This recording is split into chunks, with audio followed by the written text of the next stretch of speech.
ونڈی نے جیسے سنا ہی نہیں کہ اس بوڑھے نے اسے کیا کہا۔ وہ تو اس کا چہرہ دیکھ کر ہی کانپ اٹھی تھی۔ بوڑھے آدمی کا چہرہ بہت ہی بدنما اور بدصورت تھا۔ اس کے چہرے کی جلد جگہ جگہ سے زخموں اور جھریوں سے بھری پڑی تھی۔ اس کے بال گندے بکھرے اور الجھے ہوئے تھے اور آنکھیں خدا کی پناہ یوں پھٹی ہوئی تھیں جیسے ابھی باہر کو ابل پڑیں گی۔ رات کی خوفناک تاریکی میں ایک بدصورت اجنبی بوڑھے کے ساتھ اس تنگ گلی میں ونڈی اکیلی تھی، اس لیے وہ خوف سے تھر تھر کانپ رہی تھی۔ آپ کو کیا لگتا ہے بھوت نہیں ہوتے؟ ہوتے ہیں، ہر جگہ ہیں، ہمیں نظر نہیں آتے، اور جب نظر آتے ہیں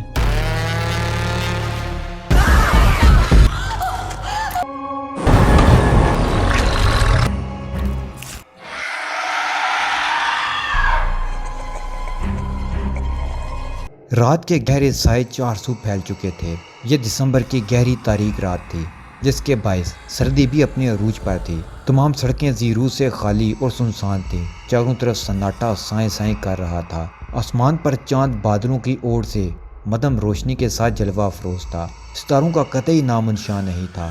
یہ رات کے کوئی 9 یا 10 بجے کا وقت ہوگا، مگر یوں معلوم ہوتا تھا کہ جیسے آدھی سے زیادہ رات بیت گئی ہو۔ تمام لوگ اپنے اپنے گھروں میں بند ہو کر مختلف مشاغل میں مصروف تھے، جبکہ ایسی گہری تاریک اور سنسان رات میں خوبرو جوان سال ونڈی وائٹ پینٹ شرٹ میں ملبوس اپنی جیکٹ کی جیبوں میں دونوں ہاتھ ڈالے اور سر پر ٹوپی پہنے اپنے گھر کی جانب چلی جا رہی تھی۔ ونڈی 18 سال کی خوبصورت دوشیزہ تھی جو اس وقت اپنے دوست کے گھر سے فلم دیکھنے کے بعد اپنے گھر کی جانب لوٹ رہی تھی۔ ونڈی کی دوست نے اسے اس سرد رات میں اکیلے گھر جانے سے بہت روکا۔ ونڈی نے اتنا کہہ کر بات ختم کر دی کہ اس کا گھر زیادہ دور نہیں ہے، چنانچہ اب وہ اپنے تمام ہمت اور حوصلے کے ساتھ اپنے گھر کی جانب رواں دواں تھی۔ ونڈی نے گھر جلدی پہنچنے کے لیے شارٹ کٹ سے جانے کا فیصلہ کیا اور بڑی سڑک سے اتر کر ایک تنگ گلی کے اندر پلٹ گئی۔ اس تنگ گلی میں چلتے ہوئے ونڈی کو گلی کے بیچوں بیچ کوئی ہیولا سا کھڑا دکھائی دیا۔ چونکہ گلی تنگ تھی اور جانے کا کوئی اور راستہ بھی نہیں تھا، اس لیے ونڈی اس ہیولے سے کچھ فاصلہ پر رکی، کیونکہ وہ ہیولا ونڈی کے راستے میں حائل تھا۔ ونڈی کے رکتے ہی وہ ہیولا ونڈی کے جانب پیچھے کو پلٹا۔ چاند کی مدھم روشنی میں ونڈی نے اس کا چہرہ دیکھا تو دہشت زدہ ہو گئی۔ وہ کوئی بوڑھا آدمی تھا جو اپنی بھاری آواز میں ونڈی سے مخاطب ہوا، مجھے راستہ بتاؤ۔ ونڈی نے جیسے سنا ہی نہیں کہ اس بوڑھے نے اسے کیا کہا۔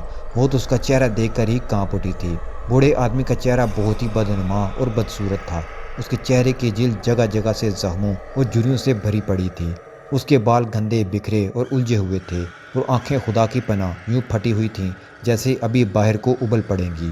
رات کی خوفناک تاریکی میں ایک بدصورت اجنبی بوڑھے کے ساتھ اس تنگ گلی میں ونڈی اکیلی تھی، اس لیے وہ خوف سے تھر تھر کانپ رہی تھی۔ اس کے سینے میں اس کا دل پوری قوت سے دھک دھک کر رہا تھا۔ اسے خود کو سنبھالنے میں کچھ وقت لگا، جب ہی اس بوڑھے بدنما آدمی نے اپنی بھاری آواز میں ایک بار پھر ونڈی سے کہا، مجھے راستہ بتاؤ۔ ونڈی کافی حد تک خود کو سنبھال چکی تھی۔ اس نے بمشکل تمام اپنی ہمت اور حوصلے کو یکجا کر کے گھبراتے ہوئے بوڑھے آدمی سے کہا، اوکے کہاں جانا ہے آپ کو؟ ونڈی کے کہنے پر جب اس بوڑھے نے اسے وہ پتہ بتایا جہاں وہ جانا چاہتا تھا، تو وہ پتہ سن کر ونڈی کی ریڑھ کی ہڈی میں خوف کی لہر دوڑ گئی، کیونکہ وہ پتہ ونڈی کے اپنے گھر کا تھا۔ معاف کیجیے، مجھے نہیں پتہ یہ کہاں پر ہے، ونڈی نے گھبراتے ہوئے جلدی سے کہا، اور تقریباً بوڑھے آدمی کو دھکا دیتے ہوئے اس کے پاس سے گزر کر تنگ گلی میں بھاگنے لگی۔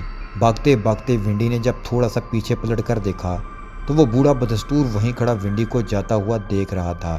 ونڈی نے جلدی سے چہرہ آگے پھیر لیا اور اپنے بھاگنے کی رفتار مزید بڑھا دی، جس کے باعث وہ جلد ہی تنگ گلی سے نکل کر سڑک پر بھاگ رہی تھی۔ سڑک کے دونوں اطراف بڑی بڑی کوٹھیاں تھیں جن کے باہر لگی اسٹریٹ لائٹس بھی بند تھیں۔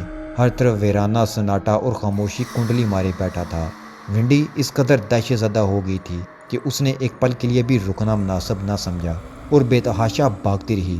اس کا سانس بہت تیز چل رہا تھا، یہاں تک کہ اس نے اپنے گھر کے باہر آ کر ہی دم لیا۔ ونڈی لمحے بھر کو اپنے گھر کے باہر اپنا سانس بحال کرنے کو رکی۔ اس کا سانس بری طرح پھول چکا تھا۔ وہ لمبی لمبی سانسیں لے کر خود کو پرسکون کرنے لگی۔ ونڈی کا گھر ایک متوسط علاقے میں تھا جو اس وقت پورے کا پورا اندھیرے میں ڈوبا ہوا تھا۔ ونڈی نے ایک سرسری سی نگاہ اپنے گرد و نواح میں ڈالی، یہ دیکھنے کے لیے کہ کہیں اس بوڑھے آدمی نے اس کا پیچھا تو نہیں کیا، مگر پوری گلی سنسان اور ویران تھی۔ ونڈی نے سکون کی ایک گہری سانس خارج کی اور اپنی پینٹ کی جیب سے گھر کی چابی نکال کر کی ہول میں ڈالی۔ دروازہ کھل گیا اور ونڈی اندر داخل ہو گئی۔